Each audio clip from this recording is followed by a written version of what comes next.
Hello, everybody. Welcome back to another episode of A BJJ Marriage, where we talk about our lives as a married Jiu Jitsu couple.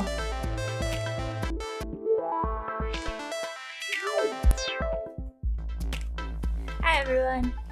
Hello. Welcome back to another episode of A BJJ Marriage with your hosts, Nick Lee, Brittany Lee, Wo Zhao, Nick Lee, Ni Zhao, Ta Zhao, Taja. Brittany Lee. Sounds like Taj Mahal. Her name, Ta Zhao, Brittany Lee. Nick's learning Mandarin, if you didn't know. Ni hao. He's actually getting pretty good at it. I can kind of read like some sentences. Yeah, you were doing it yesterday and you said something and then you showed me what it looked like and it looked like a bunch of gibberish. And he's like, I just read that. But remember the first time I tried Mandarin? Mm-hmm. And you just laughed? She straight up looked at me and busted out laughing. Yeah. The first time I tried to say something. Well, okay, so is ni hao hello or goodbye, or is it both? It's hello. Okay, so it's hello. And the first time he ever said ni hao, he literally goes, ni hao? I was like, what you doing? Why are you saying it like that? So, yeah, he's learning Mandarin. He's also learning Portuguese. He's really trying to test his brain capacity here for how many languages he can learn at one time. Because, he's still learning English. That's right. I'm on a 489-day streak of Portuguese. Jeez. Probably a couple hundred days of Mandarin.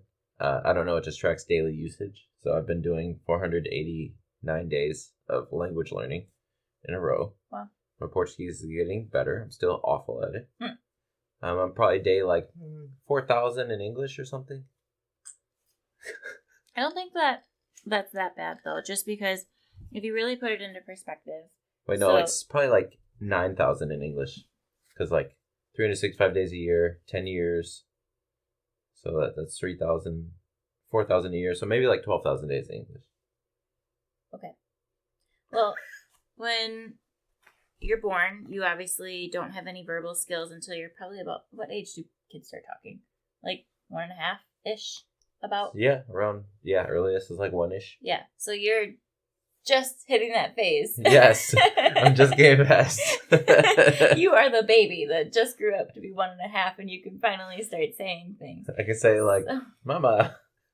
Right. Actually, I don't know how to say mom in Portuguese. Really? It's probably just mama. I know how to say mulheres, woman. I guess it's madre in Spanish. That's probably something similar to that. Mai and pai. Okay. In Mandarin? Yeah. Yeah. No. Portuguese. Mai is Portuguese?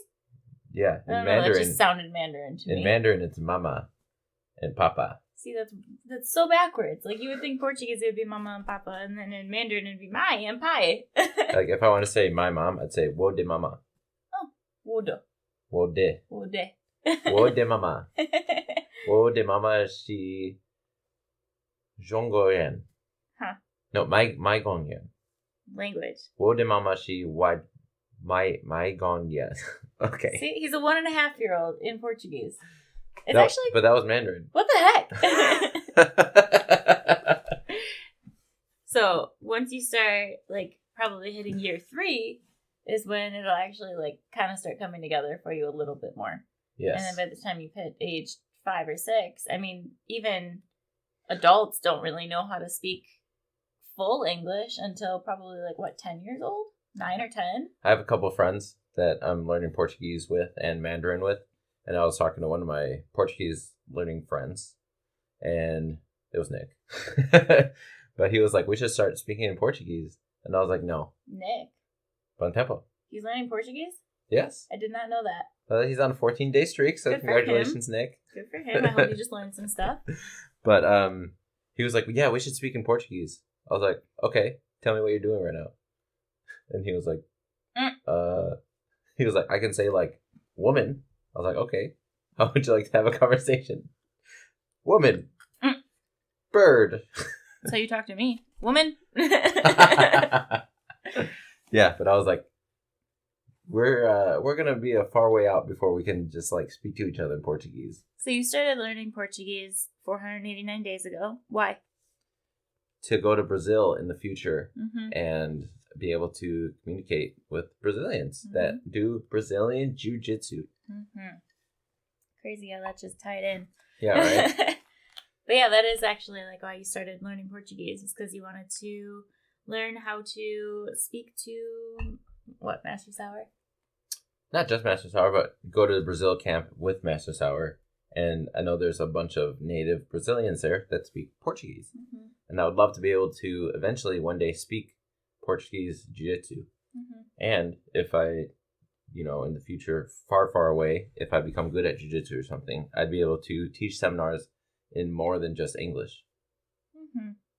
But that's a far away goal. That's like 20 years away. Right. That's kind of a far-fetched goal, but good for you. Yeah. You're learning too many goals. Learning? Mm-hmm. I'm committed to a lot of things. Stuff. But no, like, remember that chick who was really upset that her husband was trying to attempt too many goals? Unachievable goals? On that show I was watching.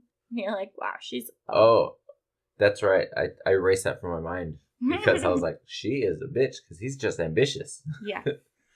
She was like, you're trying to do too many things. Yeah. And he was like, whoa, I'm just trying to live my life and do what I want to do. And she's like, I need to be your number one priority. Yeah, she was saying that if he was learning too many things and like trying to achieve too many goals, that he wouldn't have enough time for her. It was ridiculous. It was the dumbest thing ever. But I looked at her, I was like, woman? Moliere. I'm like, we both are achieving multiple goals right now, so that would not work. We wouldn't fight about that. We would be amping each other up. So. Absolutely not. Anyway. Yeah, cheers to continuous growth. Woohoo. We actually just talked about that last night. Oh. When we were hanging out with my family. By the way, happy Father's Day to all the I was going to say fads. All the dads, all the fads. Fathers, dads, fads. All you fads out there. And all you cool jiu-jitsu dads. Yeah. Which better are way than cooler than regular dads. Yeah. Yes. Uh-huh.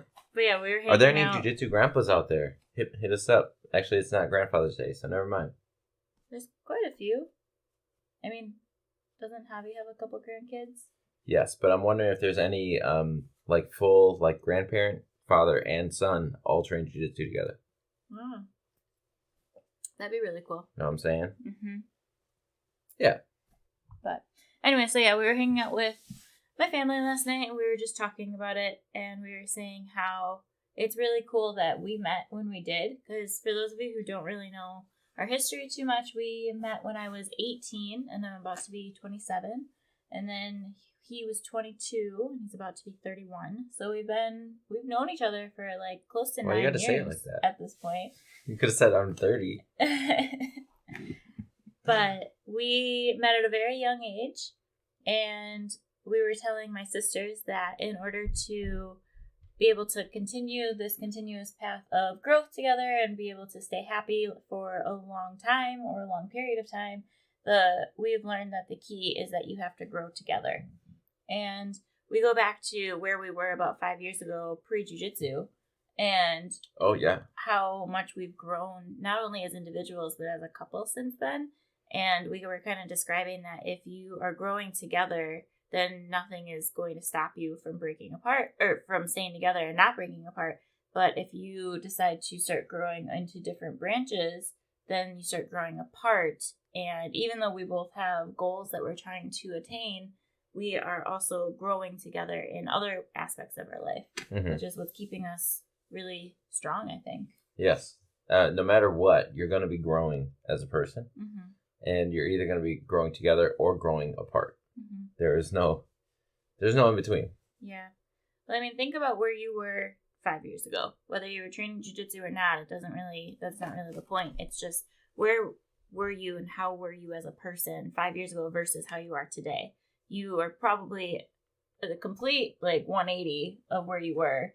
You're probably, for better or for worse. Yeah. It goes both ways. You're probably at a point in your life where you have the things that you used to wish for, because now you have them. And you probably are wishing for things that you want in the future that you're probably going to attain in the next 5 years, as long as you put your mind to it. And I mean, that goes the same with jiu-jitsu goals, like the people who want to compete, the people who want to get promoted, the people who want to level up, the people who want to attend seminars, the people who want to go to Brazil. Like, as long as you stick with it and keep going, and like if you have that submission you're really trying to work on, or a sweep that you're really trying to work on, you keep going for it, and you're going to get it eventually. Yes. Which is crazy. So jiu-jitsu is life. It is life. Yeah, and goal-wise, if you want to hold yourself accountable to goals, don't have wishy-washy goals. Write them down, and make sure that when you do achieve them, you acknowledge, I achieved these goals that I had in the past. And even though you have achieved it, and maybe it seems easy in jiu-jitsu now, remember where you were months ago, where what you are doing now is impossible based on where you were then. Yeah, I think it's crazy. And we talk about jiu-jitsu a lot in that way, where it's a metaphor for life. And so going back to the whole, you want to get that position, or you want to get that sweep, or you want to do something, and then you compare it to, well, I really want that job, or I really want that house, and you work for it, and it's going to take a lot of work. It's not like it's just going to happen overnight. But if you want it bad enough, you'll probably end up getting it. Like, remember when we didn't used to have a microphone for this podcast? And now it's just commonplace, and you can take notes on your phone while we record. Yep. Fantastic. Right. We'll get better equipment eventually too, I'm sure. But little by little. I was just saying to your family yesterday at Father's Day that we started this podcast just like with nothing. Like, we obviously didn't have any listeners or any people who were even like remotely interested in knowing who we were, because we're just like, you know, at the time we were a white and a blue belt just from Milwaukee, Wisconsin. Like, we're not really anything that special. And we just still aren't that special. No. But, I mean, we've only been doing this for 66 episodes now, and we're already having, like, on average, 100 to 150 listeners a week, so that's pretty cool. Yeah. That is super cool. That's grown pretty exponentially, and hopefully it continues that way. But I like to make an impact as small as it can be, the ripple effect, as Nick likes to call it. That's right, and it's all about volume whenever you're putting out content into the world. We were listening to a podcast yesterday, and it was about financial planning, but the concept there was play in traffic. So the concept is you're gonna need some more content. The concept is, if you play in traffic enough, you will eventually get hit. So if you are shilling out volume, and just putting it out there in the world. Oh, well, we got shut down. See, new equipment. Steve, we need a new light. No, we need Dave, the electrician. If you're not watching and you're just listening, our light went out on us. But it's back up now, so we're good. If you play in traffic long enough, you will get hit. So if you keep pushing out content, something is going to hit. Something's going to resonate with a large amount of people. Yeah. And we are not in any way doing this podcast for fame or fortune or anything like that. We're just doing it to shed our perspective and a little bit of light onto just the culture of jiu-jitsu. We're going to try to influence you to try different things. We're going to try to convince you to do it if you've never tried it. And we're going, like, it's changed both of our lives dramatically over the last couple of years, and it's been in the best possible way. It's not in a bad way at all. So we just want to keep spreading the positivity and keep spreading what we're learning and shedding it onto other people to see if maybe that ripple effect can get bigger and we can improve other people's lives. Yeah. And I think that's why we started this podcast, not necessarily to get views or listens or anything like that, because I honestly really don't care who listens to this, to be honest. But yeah, and I really enjoy it. Yeah. Talking about it every week. We have fun just kind of chilling out. And it's our time hanging out with friends. Yeah. And it's cool to, like, get people on. I love when we ask someone to be a guest on this podcast, and they're always just like some of the times they're like, yeah, let's do it. And the other times they're just like, oh, I don't know what I would talk they're about. Like, me? Yeah, like, are you sure you want me on it? And I'm like, trust me. Like, yes, you will be good at this. Yes. Once you get in front of the microphone, all of a sudden you just start talking. Yeah. Even if you have nothing in your brain. Yeah. You just keep going. That's another thing that was on the podcast yesterday, is he said he does a daily podcast. He's been doing it for about 350 days now. And he just does it for 3 to 12 minutes a day, every single day. And he said, even when you have nothing to talk about, you just do it because something will come to you. Mm-hmm. We kind of actually struggled picking what we wanted to talk about this week because we didn't have a guest lined up. And we didn't really talk too much about what we wanted to talk about. So that's kind of why we're rambling for 15 minutes at this point. I don't know about rambling. We were talking about things. Yeah. But we did have a Jiu Jitsu prom. We did. And that was great. Fantastic. Yes. On Friday, we had our 3rd annual Jiu Jitsu prom at Fluid Jiu Jitsu in Milwaukee. So if you have not attended one of the 3 yet, there will be a 4th one. There will be a 5th one. They will keep coming, so you should definitely try to make one. It's probably the most fun event that we have all year. Like, we have a Christmas party and we have a Halloween bash too, but those just never seem to be as exciting as prom is. Yes. And I don't know what it is about it, but it's always dressing up and then using our dress clothes to choke each other. But I mean, that's what Halloween is too, and it's just that's costumes, which are less fun. Yeah, I guess. And costumes are way more expensive. So for prom, the first year, what we did, and the way we started it was we're like, everyone go to Goodwill and buy a suit and a dress that you are okay with ripping, and let's do an 80s theme. So, like, people were showing up with crimped hair and all these, like, crazy suits and outfits that you would find from the 80s, and it was just a super fun event, and we had a great time with it. And so when we did it the second year, we're like, well, what's our theme this year? We shouldn't do 80s again. So I was thinking, and then we decided to do a luau, a Hawaiian luau theme. So Dave showed up in a coconut bra and grass skirt. Yep. And we always do a prom king and queen, which is super cool. The first year we did it where it was the prom king and queen, whoever won, they had to actually like do a match in front of everyone. Oh, so Dave and Miguel won. We took that away. Yeah, Dave and Miguel won. It got too competitive. Yes. So they did the 80s theme, and then in the luau theme, it was Dave and I who won prom king and queen. And then this year, we had a color war theme, which was super fun, which that meant that you had to dress up as your belt color. And you could wear whatever you wanted. It didn't really matter, as long as, like, if you're a white belt, you wore white. If you were a brown belt, you wore brown. Like, you had to wear the color of your rank. My favorite was Eric. The white, yes. His white outfit. He wore white button-up shirt, white pants, but he had a white tie, and he had used a Sharpie to create a rank bar at the bottom of his tie, and he outlined the stripes that he kept. He has 3 stripes on his white belt, right? So yeah, it was he Sharpied the 3 stripes onto the bottom of the white tie. Yep. So his tie looked like a belt. It was great. I wanted someone to show off their rank a little bit more like that.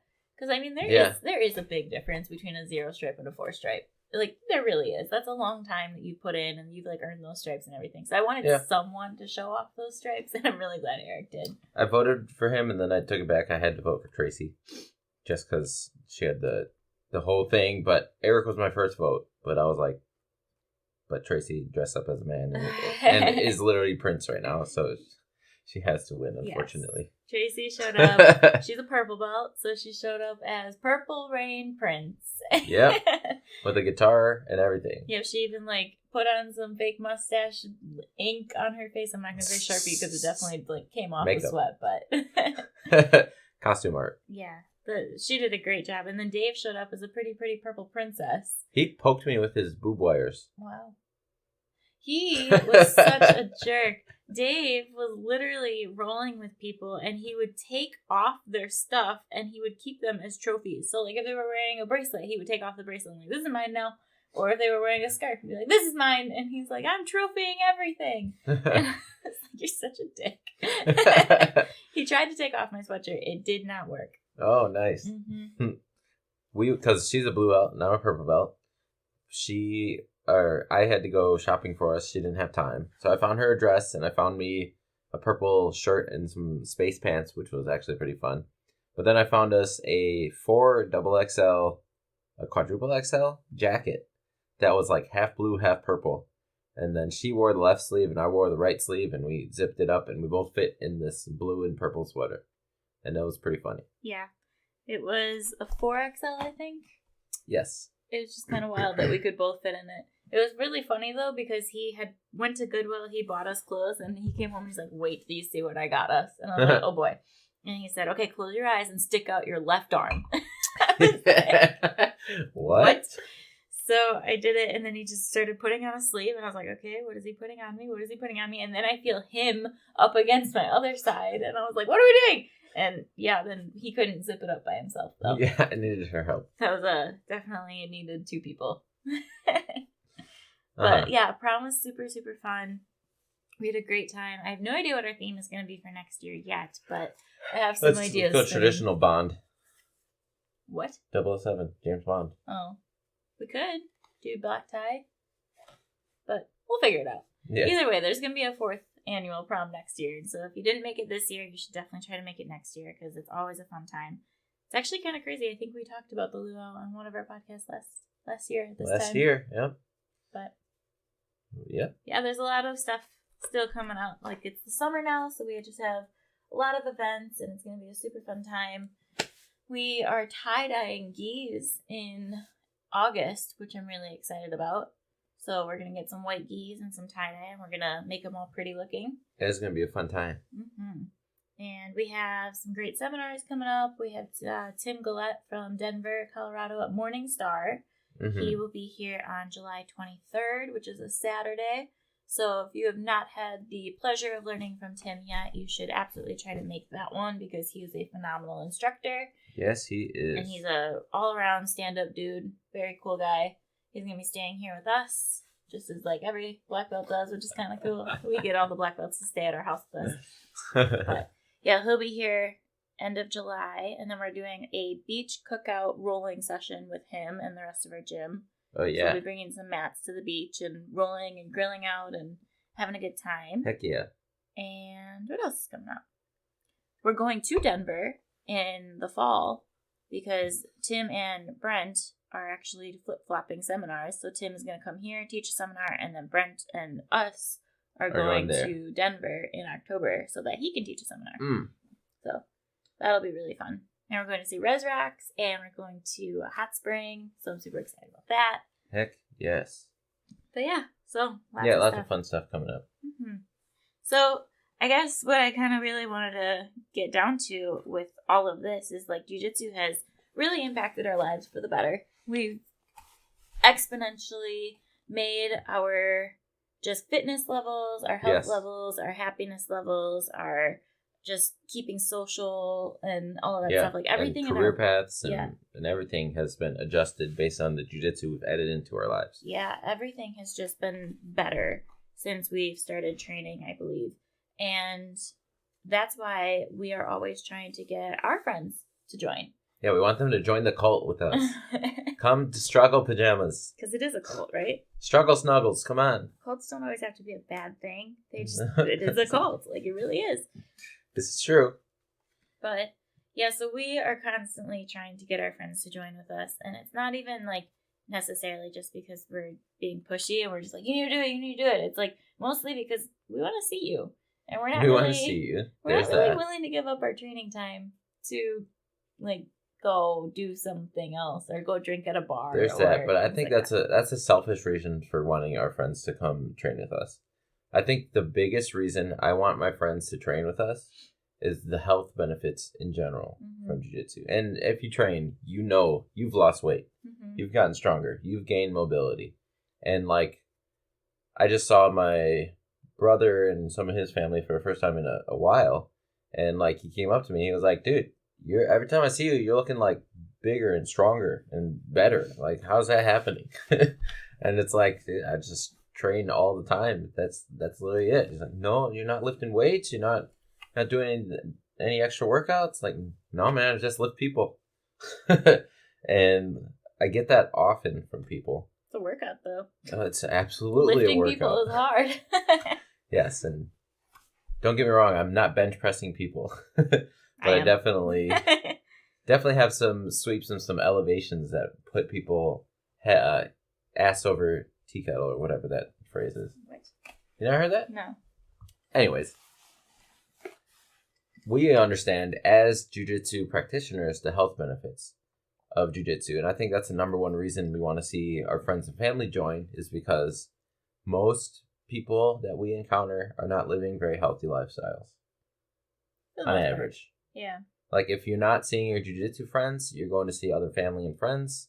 Some of them do a bunch of, like, running. Some of them do, like, CrossFit. Some of them do other popular things to stay fit right now. But at least half or more, especially in Wisconsin, I don't know where you're living, are not living healthy lifestyles. And it's, like, hard for us to see that with other people. Yeah. I was kind of actually thinking about that throughout the week, just because when we are not like 100% on a meal plan, watching our competition diet type of food, like it's really easy to fall into an easy trap of just making something quick for dinner or just going out and getting fast food because it's right there and it's easy and then you don't have to cook and all that stuff. And I was thinking about how like crazy it is that it's so easy to just fall into that trap of constantly being unhealthy. And it makes me sad because there are some nights that I'm just like, oh, I'm like way too tired and I just don't feel like cooking for an hour tonight. Like I just don't. But in order to have like a good nutritious meal, it does take like a half hour to an hour to cook something. Whereas like, making a bag of ramen in the microwave is like 3 minutes. So like you really have to pick your battles when you're trying to be healthy and you have to make the time for it. And I think that's what's so hard for people is that you have to actually make the time for it, and people are typically not willing to put in that time. Yeah, people do not stick to schedules that they plan out more often than not. Yeah. People put together a schedule for the day when they have strong willpower. Yeah. And at the end of the day, when they're like, oh, I've got to invoke my discipline and do this thing that I told myself I was going to do. Nah, I already did a whole bunch of hard shit today. I deserve something easy. Right. And like, where does it end? Right. Because then you start gaining weight and then all that's, I don't know. I'm a big nutrition, health nut type of thing, but I also know how easy it is to fall into the bad foods as well. And it makes me, like I said, it makes me very sad just because I want to be able to eat as healthy as possible. I love eating healthy, but sometimes I just don't have the energy to eat healthy every single day because even when you want to make a salad, you still have to chop up all the vegetables that you want. If you're trying to put any sort of meat in it that's not processed, you have to cook that meat, chop it up, cook that meat, and then you have to like sometimes shred it or put it on your salads in a different way. And like it's just it's so time consuming. Like even the easiest meals are just so time consuming. And maybe we'll use the grill a lot more. No, because it takes a half hour to heat up the grill. Yeah. Because we use charcoal. And then, I'd be grilling in the middle of the night with my headlamp again. Yeah, I've done that a lot this week. But it's grilling season, so that's fun.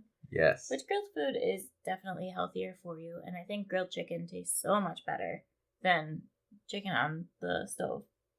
But it's better for you than fried food. I don't know if like charcoal fumes are like great to eat all the time, actually. I don't know either. Charcoal! We do it because we've done it forever. Yeah. But I would say that that's also like one of the most difficult parts for us too, is that we do train so much and we do love training, but we also get home really late. So we get home at 9:00 and we only live 10 minutes from the gym. So like we're not far, but we're still getting home at 9:00. Like the people who live further are definitely getting home later. And then you still have to shower. And then, I don't like eating. You don't have to shower. Ew. I don't like eating before training. No, some people do. Some people eat a really big lunch and then that's just it for them for the day. Yeah. Which I get, but I don't know if I could do that. I really like eating.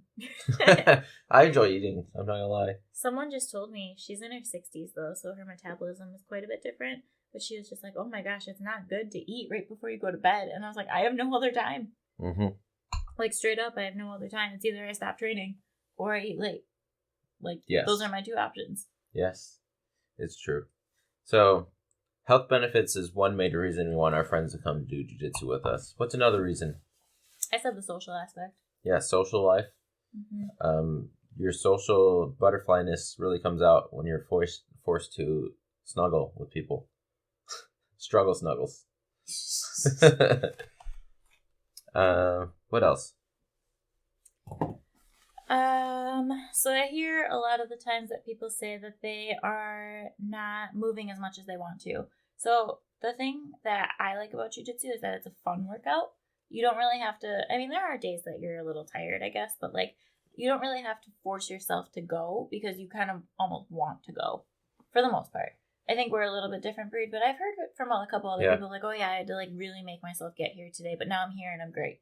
Whereas like when you go to weightlift or you go to do cardio or something, like if you're going to an actual gym, I feel like I hear it a lot more that people are forcing themselves to go when they don't want to at all. And they're bored and they just hate it. And they're just only going because they want to stay in shape, not because they actually enjoy it. Yeah, not because they have fun. Yeah. So having fun. Yeah. Is the reason. Having fun while working out. Mm-hmm. I think that's a huge benefit to jiu-jitsu. Yeah. Super fun. I hate running. That's it. Yeah, running's not my thing. And like weightlifting was fun, but not as fun as jiu-jitsu is. No. And like I think there's a lot of different parts of it, but seeing the progress I think is a little bit quicker than most other workouts. So like obviously when you're weightlifting, your body's changing, you're gaining more muscle, you're losing more fat. Like things are happening when you're weightlifting, but it definitely takes a lot more time to like really notice those changes. Maybe other people see them because they're not seeing you every single day, but it's hard for you to see that progression in yourself until you look at like a before and after photo from a couple months. Whereas like in jiu-jitsu, you can start feeling when you're getting better. Like you actually start noticing when you're actually catching on to things. And that's you. That's not anyone else telling you like, oh yeah, I saw you do that thing. It looked really great. Like no one's paying attention to what you're doing. But you're finally feeling that like self progression, which is I think also very motivating. It is. Yeah, it's like a clear path of, oh, I used to be here and now I am here, which is much better. Mm-hmm. Like think about what you were doing 6 months ago and you're grappling. Are you doing the same thing? Yes. The same way? But better. Yeah, exactly. That was my point. Uh-huh. But yeah, you're constantly evolving. And not saying you aren't with other sports. You definitely are. But I just don't think that the progression is as noticeable on such a quick basis as it is for jiu-jitsu. I noticed this past weekend I was finally hitting lasso sweeps consistently. Good. And it's taken me a very long time to make lassos work. That's awesome. How long have you been working for it? Like a year. Wow. Yeah? That's crazy. So some people could counter and argue and be like, it doesn't take me a year to figure out that I'm gaining muscle from weightlifting. Like, because you definitely are. But like I said, I think it's more like the self-progression and self-motivation that you're seeing within yourself while you're rolling, while you're training. And in order to get better, you have to do it. Whereas like with cardio, I mean, you do have to move, but you're constantly going to be moving really no matter what. Unless you're a couch potato, you're really going to be walking around, like getting in and out of your car. Like there's constant movements like that. But with jiu-jitsu, like you really have to do jiu-jitsu to get better at jiu-jitsu. Which is the mats don't lie. Some people don't really understand that. They think that they just show up for class and then they're going to get better. But that's not, unfortunately, why aren't you rolling, how it bro? works. I'm good. I don't think so. That's why it takes so long to get your black belt. And honestly, like, why would you even want to be a black belt after 4 years or something like that? Just because you haven't put in the time to do it, unless you're freaking Gordon Ryan, but that doesn't count. He put in the time. He did. But I don't know. I just think, like, after a short amount of time, people who want to get promoted quicker than they are, the way that I see it, the way that I think we both see it, is that you would rather be a phenomenal whatever belt you are and have taken your time to get there and like really put in the work and put in the mat time and like go out in competition and show that you've done that, rather than just getting promoted because you're there but you're not really drilling and you're not really rolling and you're there. You're only getting promoted because you're there for the time purpose of it, but then you just go get smashed by the same people in the same rank. And we would rather be better at our rank than just being like a subpar purple belt. Yeah. And honestly, if you're a hobbyist, that's totally fine. It's different. I would say I'm more of a hobbyist, but I'm not at the same time, which is a little weird. Like, I don't do this to, like, try to compete. I don't do jiu-jitsu to try to be a world champion or anything, but I definitely don't just do it just to keep myself occupied either. Which is, like, in between a hobbyist and a competition person. Sure. What's the label for that? I don't know. I'm trying to think of one. Competitionist. No. If Hobbitition. you have a good name for it, let me know. Because I'm sure there's plenty of people just like me. Yeah. Like, you have the hobbyists who show up like once or twice a week just to hang out. You have the people who are super active and teaching and competing like Nick. And then you have the people like me who are like, yeah, I'll compete maybe once or twice every belt. And I'll just, like, I want to do it for the health benefits. I want to do it for the socials. Like, all the things that we just talked about. Mm-hmm. But you're not doing it to, like, make it a career either. Sure. So, because I know plenty of people like that. Maybe it's just living the jiu-jitsu lifestyle. Sure. Yeah. Almost like a gentle art lifestyle. No way. I How'd you sneak that in there? don't know. Speaking of which, that's coming up September, Labor Day weekend, if you're interested. Gentle Art Lifestyle, hosted by Black Belt Josh Janis. And Megan Wagner does all the legwork of it, too. So Megan Wagner, too. Yes, she does a lot there. But so we talked about some things that we know will benefit friends and family for doing jiu-jitsu. Let's talk about like the main excuses and how we can skirt those with our friends and family. You know what I'm saying? Yeah. So like main excuses off the top of my head is people think that they are not physically ready for jiu-jitsu. That one is, it's hard to get people to understand that you're never physically ready. And I don't think that helps to persuade people. So if you go to your friend, you say, you should try jiu-jitsu. And they're like, I want to wait till I lose 15 pounds. And you say, it doesn't matter if you lose 15 pounds or not, you're going to suck the whole time. Mm-hmm. That's not very persuasive to change their mind. So what can we do to remove that barrier? What do you think is a better way? You can tell them how they'll lose that 15 pounds within 3 months of just starting to train. You can say that weight will automatically fall off when you train jiu-jitsu. It's an easy button for losing weight. Or like me specifically, I like to give my personal example, how I lost 17 pounds in the first 3 months. And so if I can do it, you can do it type of thing. Yeah, I'd say that a lot. I say I started out 210 pounds and now I'm 170. No cap. But yeah, I think the personalization is good because people, like I said, we're going back to the whole, people can see it, people can tell the change. His brother saw change, like our friends see change all the time, and they see that we're putting in the work, and it's not just like we're blowing smoke and we're over here just like, yeah, I do jiu-jitsu, but I don't really do jiu-jitsu type of thing. It's like, no, if you do it, you'll start seeing positive changes to your body. Yeah, so maybe my leg was pretty bruised up this week. Yeah, and I was gonna say that's the other part. People say, "Oh, I've got a problem with this part of my body, or my shoulder doesn't work, or my knee doesn't work." Well, if you look at any black belt and you tell them to straighten out all their joints, something's gonna be screwed up. So that is also not a good argument for getting people to try jiu-jitsu. But one thing that you can say is talk about your experience of people that are injured. You don't have to say they got injured doing jiu-jitsu. But you say, yeah, they probably did, though. Right. But you say, yeah, people with joint issues or injuries, they still get on the mat and train and drill. And there are things you can do to move around that until you build up the mobility you desire.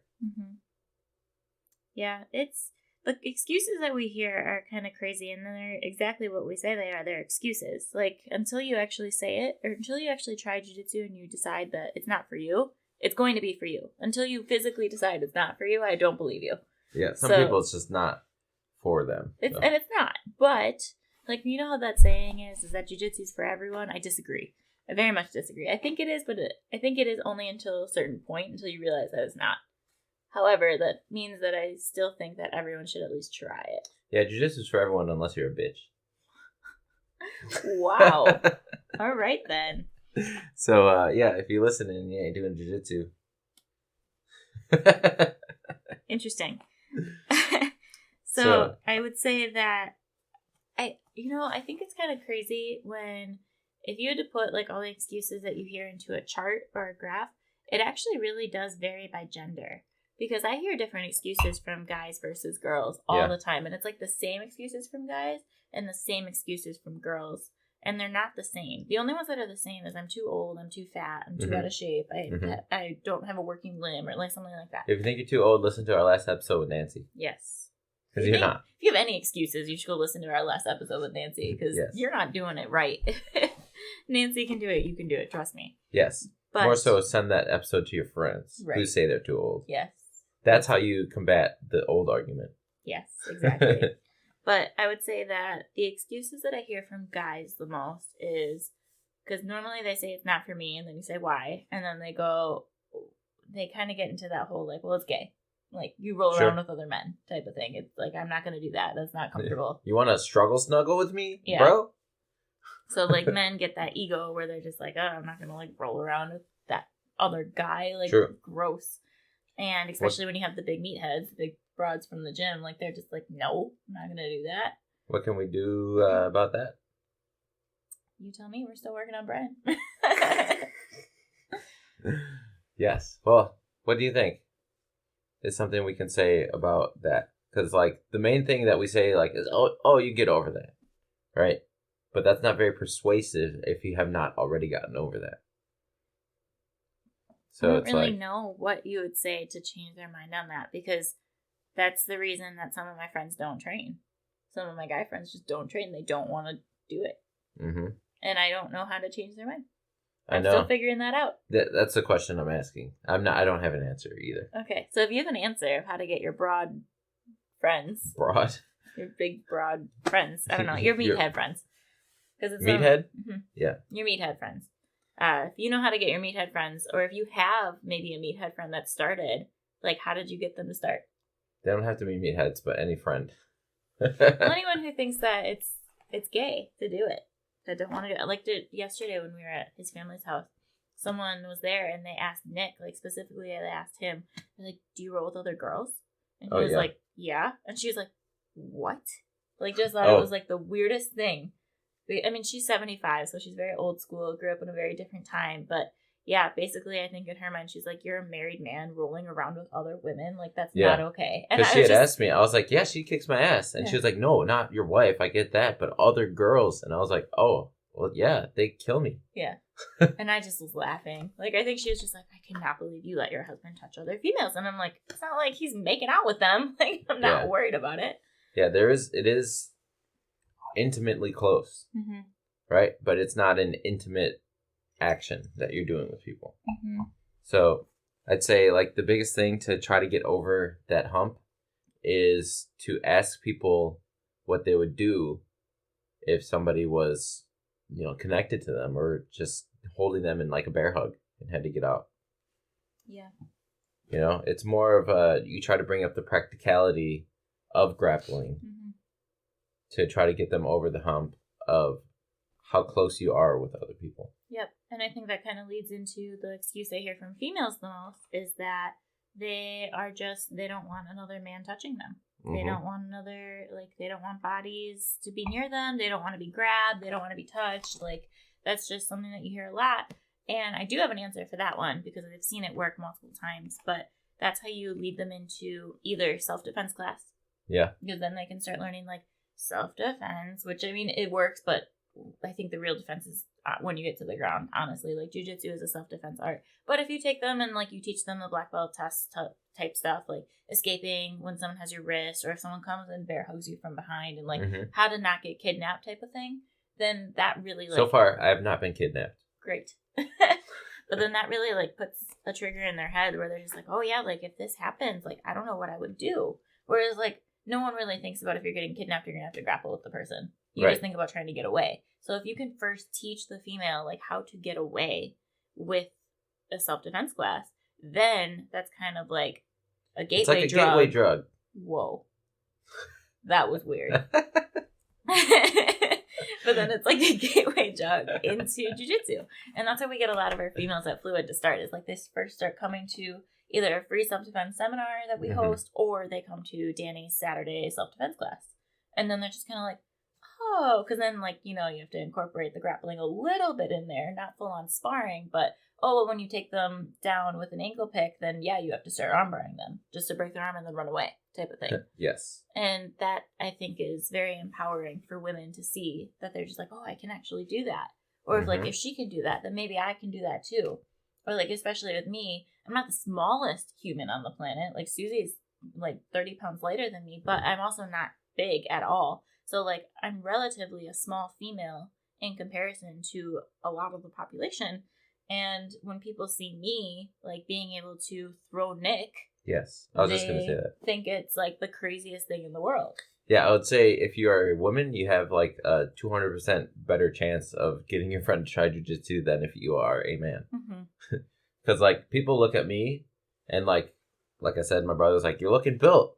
And when I talk about me competing or doing martial arts on other people, they're like, oh, yeah, it makes sense. Like, you look like this strong dude that could do anything. Like I was doing backflips in his backyard. And he was like, yeah, I have no doubt in my mind that you'd be able to kick my ass. Yeah. But like, it's different when you see like Brittany throwing me around or throwing a bigger, stronger person around. Because like she's super strong, right? But you don't look at Brittany and say like, whoa, she looks strong. Yeah. Right? Like she you're not looks scared. strong, You're not she's scared defined, of me if she's you were fit. walking down the street. Right. But like, It's yeah. not Cyborg here. Exactly. Exactly. So when she's able to demonstrate or talk about how she's able to overpower bigger, stronger men, it's a lot more valuable and a lot more thought-provoking for other people than if I am able to tell people, oh, yeah, if he didn't tap, I would have broken his arm. Mm-hmm. Yeah, we were at my aunt and uncle's house over the weekend for a party, and my uncle had said some smart comment, and I don't remember what it was. It was really funny, but I was just like, I'll fight you. He was like, nope. Yeah. He was like, I don't want to. He was like, yeah, I don't want to end up like a pretzel, so you can have it. And then my other uncle who was there, who I've also fought before. Oh, yeah? He was like, yeah, man, like when I wrestled with her at Christmas, like I couldn't move my back for like 2 days. Yeah. It was funny. But yeah, he told me, he was just like, I don't want to fight you. You'll win. Yeah? I'm like, yeah. You guys probably weigh the same. Probably. Probably. He's long and lengthy. Yes. And I was thinking in my head, I'm like, I'm really glad he doesn't know how to do triangles. Oh my God. Yeah. But yeah, then the other part that I think that is a good gateway for women is to get them into Muay Thai. I think because Muay Thai is not so, what's the right word? Intimate? Sure, yeah. It's not so intimate. You're not in each other's faces. You're not like rubbing up against each other. Mm-hmm. You're literally learning how to kick and punch, which is awesome for self-defense, right? Until you break your hand. But anyway, so I think getting females involved in the Muay Thai is really another great way to get them involved in Jiu Jitsu, because typically what happens, or what I've seen happen, is a female will join Muay Thai. They'll be so like excited and like just ready to go, and they're just like, I can't believe I just hit that pad. That was so cool. And then they end up seeing Jiu Jitsu right after that class, and they're like, that looks interesting. Because like if they weren't at that Muay Thai class, then they would have never been exposed to the grappling part of it either, because they would have never showed up to see it. Yeah. And then when they see, again, someone like me or someone like Susie doing jujitsu, or someone like Ellie with a purple belt around their waist, like they're just like, wow, like I want to be like that. How do I do that type of thing? Sure. So, but getting them involved. With their hands on their hips and everything. Yes. Wow. I do that with my gloves a lot. Yeah. But yeah, I think it's just a great way to try to get. So my secret, I would say, is that when I try to get my friends, especially my female friends, to join, I always say, well, why don't you come try Muay Thai with me? Like, you'll feel so great. You'll get a great workout. You'll sweat a lot. You'll feel empowered from it. Yeah. And I would say women are okay with going to cardio kickboxing classes. Mm-hmm. So Muay Thai just sounds like a more fun cardio kickboxing class. Not for girls. Not for girls? Muay Thai, it intimidates them. Yeah. They hear the word Muay Thai and they're like, well, that's not cardio kickboxing. That sounds like a lot of work. And it's like, yeah, it is a lot of work. But you ain't no bitch, right? Right. Exactly. So, and then I think the other really cool part is that, especially for those females who are a little iffy on it, is that we do have the Tuesday women's class, and that seems to be really drawing in a good crowd. Like, it's really bringing in the females who never thought that they would ever be doing jiu-jitsu ever, who now are obsessed with it. Your dad won't let me have an all guys class. I was going to say that that's sexist, but I can't say that because we're having an all women's class. It's just, isn't that weird though? Like how different it is? Yeah. In that perspective. But it's a joke because most classes are all guy classes. Yeah. But not because she's always there. I was the only girl on on Thursday, I think, for a while. Yeah. We lined up and I was like, this is weird. Yeah.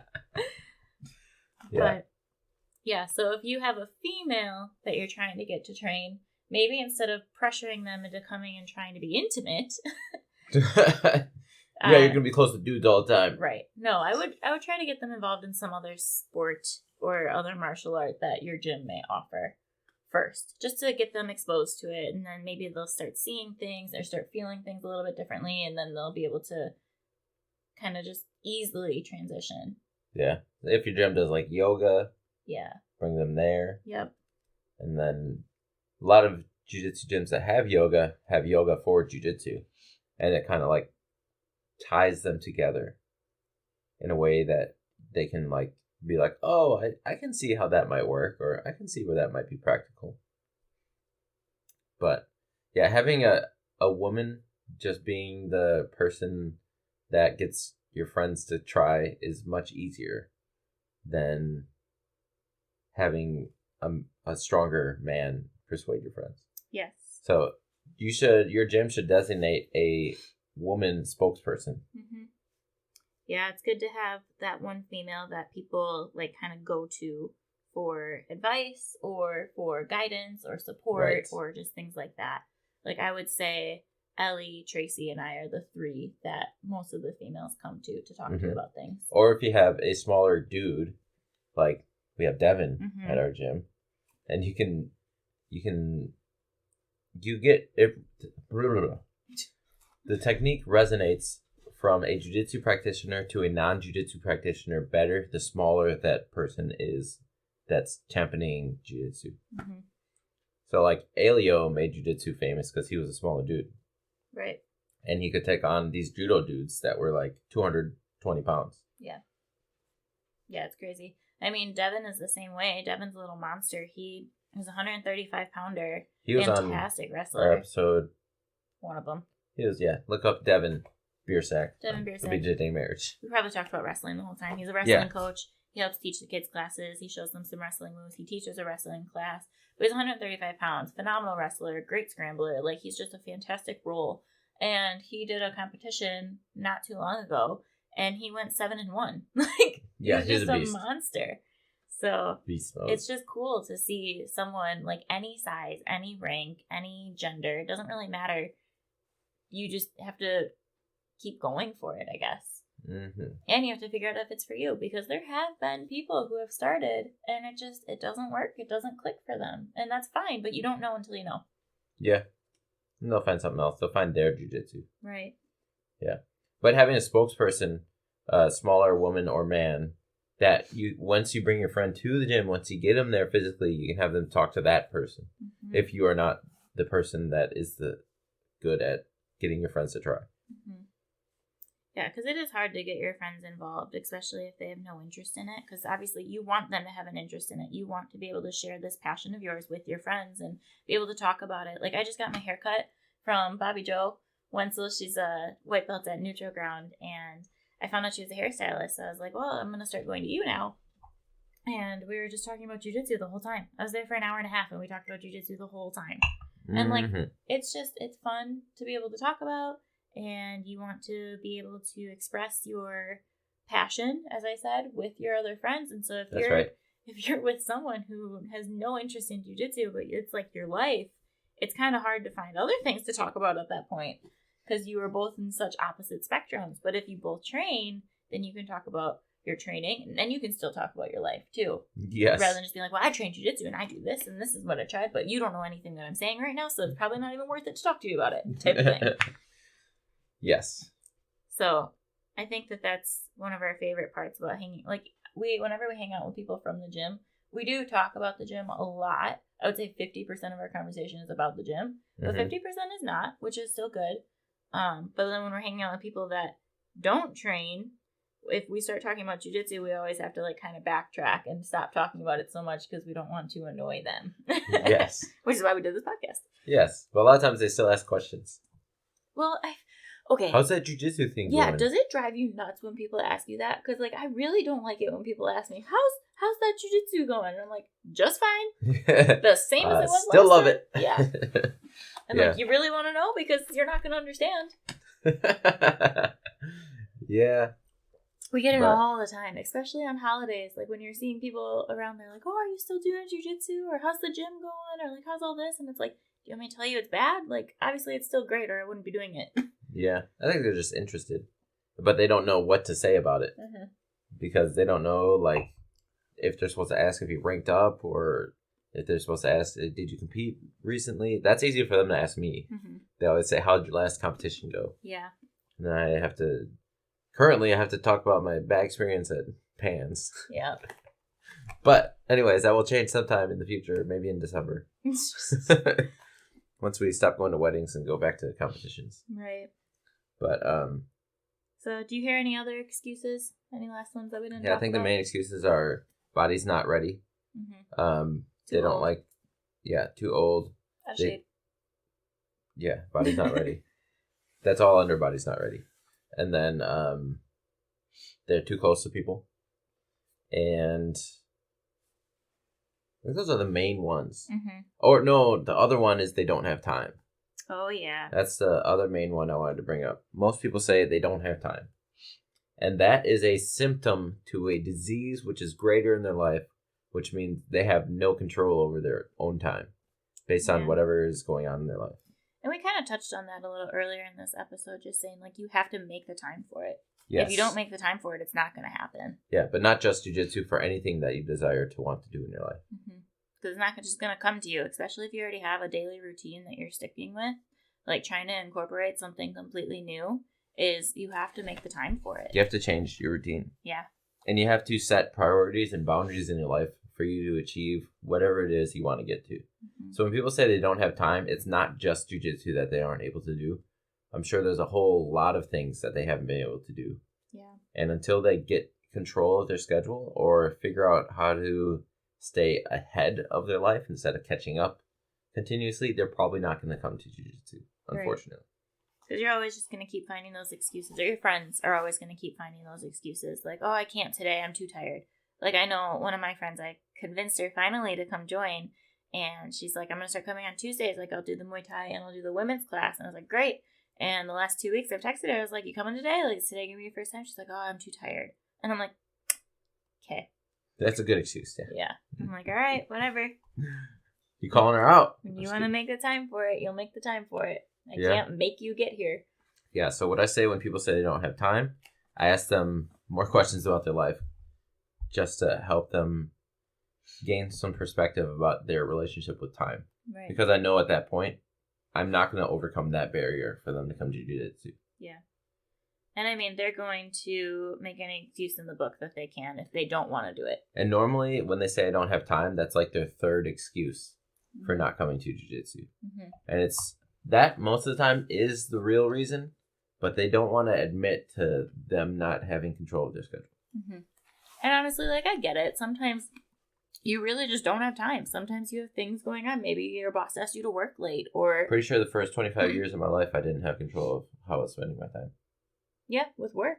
Like, work can really get in the way. Work, new jobs and relationships are the two biggest reasons people quit jiu-jitsu.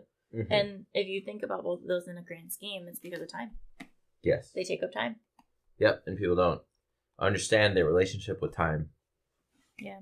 I mean, even I just started my new job a month ago, and it's already made me miss 3 days. Just because of different events or things that I've had to do with work. Yes. So, yeah. Jobs. I wouldn't say miss. I'd say skip. There's a difference. Because miss means you intended to go to class but weren't able to make it for whatever reason. Skip means it was in your schedule that something was overcoming the priority of going to jiu-jitsu. Yeah.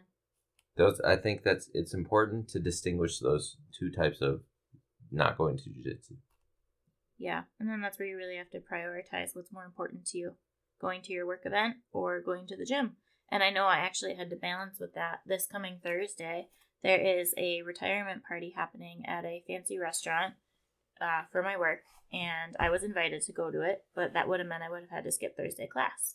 And I really decided, like, I was really going back and forth, like, is it really worth it to skip class to go to this retirement party for this woman I've only known for a month? Like, yeah. I really had to think about it. And eventually I just decided, I'm not going. I'm going to the gym. I was like, I'd rather go to Muay Thai. Yes. So that's where it ended up. But that's where I had to prioritize the time and my passion with my job. Yeah. Like if somebody's, has a graduation party, right? We're not going to say, no, I'm going to go to the gym instead, like I normally do. Mm-hmm. Right? But if somebody just says, you want to go to lunch on Saturday at noon, it's like, no, it's open mat. You want to go to lunch at like 3? Otherwise, I'm going to open mat. Yeah, exactly. And that's a description of priorities. Mm-hmm. And understanding your priorities and what and how you want to live your life. Exactly. So yeah, think about the friends that you've been trying to coerce to come to the gym with you for years, because you know we all have that one that you've been trying to get to join. Mm-hmm. And you know that there's always that one who you know you'll never get, but you're going to keep trying. You know there's that female who you think you can eventually get. And then you know you have your friend that is just waiting for the right time to join. So, Yes. like, we all have those 3 people in our lives somewhere, somehow.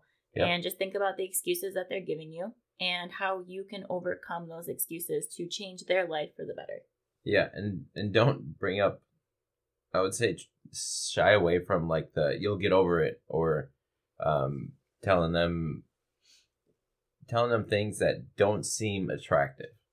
Like, think about the words that are coming out of your mouth, and if you were hearing that from somebody, would it be attractive to you to do that?